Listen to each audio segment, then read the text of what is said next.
नमो नमो दोस्तों, मैं हूं आपका साथी फर्जी राष्ट्रवादी।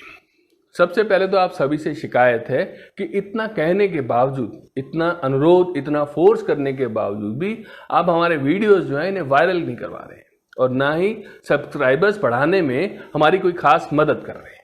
अरे भैया, अगर कोई कमी लगती है तो बिंदास बताइए। कमेंट बॉक्स आपके कमेंट्स का इंतजार कर रहा है, मगर हमारा साथ दीजिए।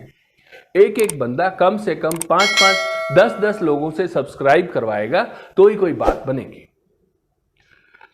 बाकी हम तो अपनी तरफ से लगे हुए हैं। चलिए आते हैं मूल मुद्दे पर। तो साथियों, हम भारतवासियों के लिए ये एक सुखद अवसर है, एक सुनहरा अवसर है कि टोक्यो ओलंपिक्स में हमारे खिलाड़ी बहुत बढ़िया परफॉर्म कर रहे हैं। हालांकि 136 करोड़ के देश के लिए ये कोई बहुत बड़ी अचीवमेंट नहीं मानी जा सकती कि महज 4-6 मेडल से हम अपनी पीठ थपथपा लें। मगर जिस देश में क्रिकेट जैसे खेल को कॉरपोरेट ने हथिया कर व्यापार बना लिया हो, उस देश में बाकी के खेलों की ये दुर्दशा होना कोई आश्चर्य की बात नहीं।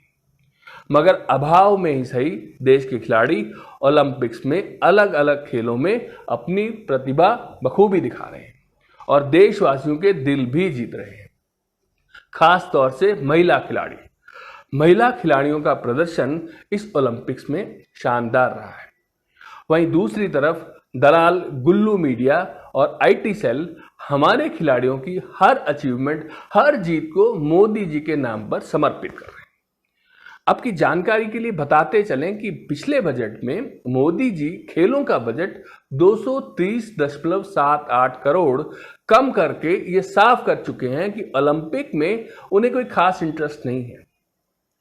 उसके बाद उन्होंने गोली मारो फेम अनुराग ठाकुर को खेल मंत्री बनाकर यह स्पष्ट संदेश भी दे दिया था कि अगर भारतीय दल का प्रदर्शन खराब भी रहता है और किसी ने उन पर उंगली उठाई तो अनुराग ठाकुर अपने तरीके से सब कुछ संभाल लेंगे। वैसे भी मोदी जी पहले ही स्पष्ट कर चुके हैं कि लड़कियां अचार बेचेंगी तो फायदा होगा।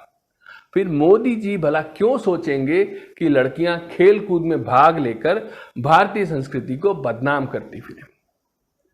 अगर आपको याद हो तो अभी हाल ही के दिनों में मोदी जी के सिपह सलार उत्तराखंड के पूर्व मुख्यमंत्री तीरथ रावत ने लड़कियों की फटी हुई जीन्स पर उंगली उठाई थी।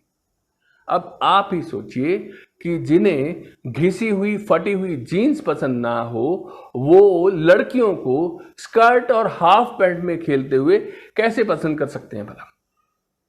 गोवा के मुख्यमंत्री प्रमोद सावंत साहब को लड़कियों का रात में घर से निकलना तक पसंद नहीं, तो वो लड़कियों को 7 समुंदर पार भेजना भला कैसे हजम कर सकते हैं। मोदी सरकार के मालिक परम आदरणीय मोहन भागवत जी बहुत पहले ही बोल चुके हैं कि महिलाएं जो हैं ये होम मेकर होती हैं, चौका चूल्हा करते हुए ही अच्छी लगती हैं। विदेशों में उन्हें खेलते देखकर आप खुद सोचिए भागवत साहब के सीने पर कितने सांप लौट रहे होंगे। हालांकि मोदी जी ने पूरा प्रयास किया था कि भारतीय संस्कृति बची रहे, इसके लिए उन्होंने खेलों का बजट भी घटाया था। लेकिन भला हो नवीन पटनायक जैसे फिरंगी सोच के लोगों का कि जिनकी सरकार ने हमारे राष्ट्रीय खेल हॉकी की टीम को स्पॉन्सर कर दिया और पुरुष और महिला दोनों हॉकी टीम सेमीफाइनल में पहुंच गए। बची खुची कसर इन खिलाड़ियों ने तमाम अभावों के बावजूद अपनी मेहनत से पूरी कर दी। वेट लिफ्टर हमारी बिटिया चानू का घर देखा है आपने? अभी फोटो उसकी वायरल हुई थी। जिस घर में सांस लेना तक मुश्किल हो, अगर उस घर की कोई बिटिया, उस घर की कोई बेटी बिना किसी सुविधा के सिल्वर मेडल जीत ले तो मोदी जी को इसमें क्या क्रेडिट दी जाए बताइए। सरकार के अथक प्रयासों के बावजूद देश की बेटियां हमारी संस्कृति के साथ खिलवाड़ कर रही हैं। यह दुखद है और मेरे मन में इस दुखद दृश्य को लेकर बहुत ही संतोष है, खुशी है, हर्ष है। मेरे ऊपर वाले से ये दुआ है कि मेरे देश की बेटियां इस संस्कृति के बंधन को छोड़कर आसमान में उड़ें और वहां से तारे तोड़कर हर उस व्यक्ति के मुंह पर मारें जो उन्हें कमजोर समझता है, जो उन्हें घर में कैद करके रखना चाहता है, जो उनसे आचार बिकवाना चाहता है, जिसे उनकी घिसी हुई फटी हुई जीन से समस्या है, जो अपनी मर्जी उन पर थोपना चाहता है, उन पर लादना चाहता है। जीती रहो बेटियों। देश के हर उस व्यक्ति को तुम पर गर्व है जो बेटियों को बेटों के समान समझता है।